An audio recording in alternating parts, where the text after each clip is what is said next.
এইবাৰ আমি এটা নতুন আঁচনি দিছো বাজেটত। আঁচনিটোৰ নাম হল নিযুত মইনা।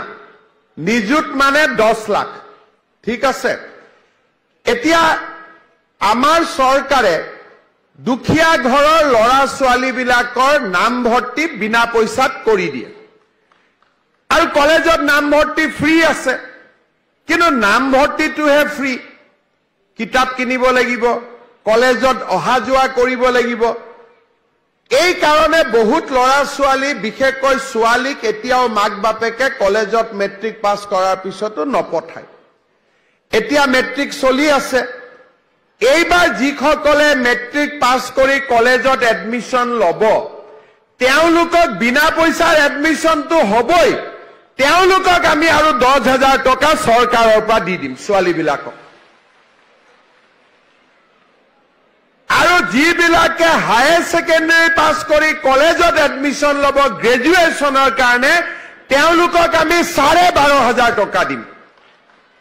আৰু যিবিলাকে ইউনিভাৰ্চিটিত পঢ়িব, তেওঁলোকক আমি 15,000 টকা তেওঁলোকৰ একাউণ্টত দিম। ইমান সুবিধা আমি কিয় দিছো? যাতে কোনো ছোৱালী কলেজত যোৱাৰ পৰা যাতে বঞ্চিত হৈ নাথাকে। 10 লাখ। ঠিক আছে।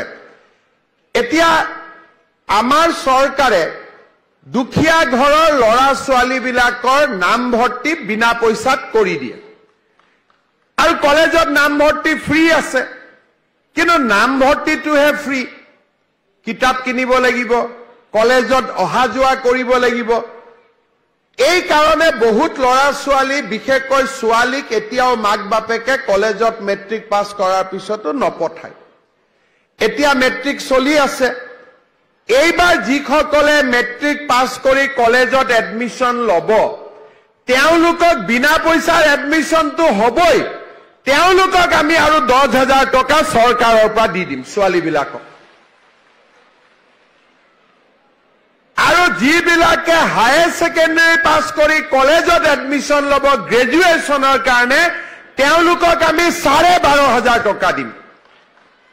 আৰু যিবিলাকে ইউনিভাৰ্চিটিত পঢ়িব, তেওঁলোকক আমি 15,000 টকা তেওঁলোকৰ একাউণ্টত দিম। ইমান সুবিধা আমি কিয় দিছো? যাতে কোনো ছোৱালী কলেজত যোৱাৰ পৰা যাতে বঞ্চিত হৈ নাথাকে।